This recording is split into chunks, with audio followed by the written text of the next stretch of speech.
কাকুদের নাচ দেখে আমি তো সম্পূর্ণ ফিদা হয়ে গেলাম। আমাদের টিমের ড্যান্সাররাও হয়তো কাকুদের সাথে এত সুন্দর নাচ করে পারবে না।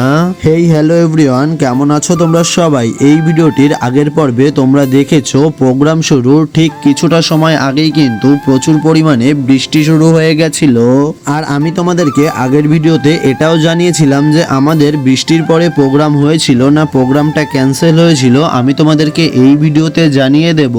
এই দেখো ড্যান্সার মিষ্টিদির একজন বন্ধু ওর জন্য দুটো কিটক্যাট নিয়ে এসেছিল। ও প্রথমে স্টোরি লাগানোর জন্য একটি ফটো তুলে নিল, তারপরে আমার হাতে একটি কিটক্যাট হ্যান্ড ওভার করে দিল। যদিও আমি ক্যাডবেরি খেতে তেমন একটা পছন্দ করি না, কিন্তু ফ্রিতে পেলে আবার ছেড়েও দিতে পারি না। আমাদের আজকের কপালটাই খারাপ ছিল, এক তো ওয়েদার খারাপ থাকায় আমাদের নিজেদের প্রোগ্রামটাও ক্যান্সেল হয়ে গেছিল। তারপরেও ফ্লাইং এ যে গ্রুপে কাজে এসেছিলাম প্রচন্ড পরিমাণে বৃষ্টির কারণে এবং কমিটির দাদাভাইদের সিদ্ধান্তে এই গ্রুপের আজকের অনুষ্ঠানটিও ক্যান্সেল করে দেওয়া হয়েছিল।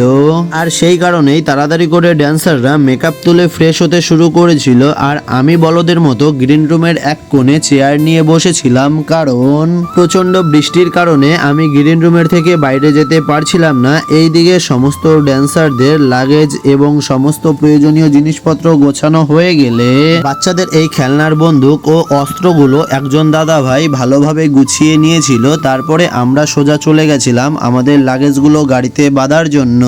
টিমের মালিক এবং গাড়ির ড্রাইভার মিলে সমস্ত ড্যান্সারদের লাগেজগুলো গাড়ির ওপরে বাঁধছিল। আর ঠিক সেই টাইমে আমার নজর চলে গেছিল স্টেজের একদম সাইডে থাকা বক্সের সামনে এই দুইজন কাকুর উপরে, যারা কিন্তু স্টেজের একদম সামনের দিকে অসাধারণ নাচ করছিল। আর এই নাচ দেখার পর আমি তো ভাবছিলাম আজকে যদি এইখানে প্রোগ্রামটা ক্যান্সেল না হতো তাহলে হয়তো এই টিমের কোনো ড্যান্সারই এই কাকুদের সাথে নাচ করে পারতো না।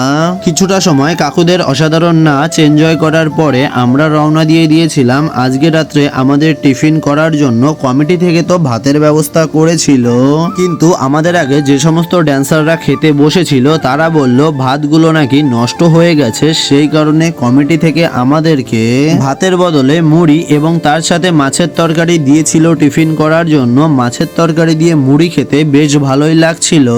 তাড়াতাড়ি করে তো টিফিন করে নিয়েছিলাম, কিন্তু এই বৃষ্টি ভেজা রাস্তা দিয়ে হেঁটে আসতে গিয়ে বৃষ্টির জলে আমি তো সম্পূর্ণ ভিজে গেছিলাম। আর হ্যাঁ, তোমরা যারা ভিডিওটা শেষ পর্যন্ত দেখলে, তোমাদের মধ্যে থেকে যদি কেউ তোমাদের এলাকায় অনুষ্ঠানের জন্য আমি এবং আমার ফুল টিমের সাথে প্রোগ্রামের জন্য কন্ট্যাক্ট করতে চাও, তাহলে স্ক্রিনের ওপরে দেখানো নাম্বারে কল করে এখনই প্রোগ্রাম বুক করতে পারো। আর আজকের ভিডিওটি এই পর্যন্ত। ভিডিওটি ভালো লাগলে একটি লাইক করে দিও। টাটা।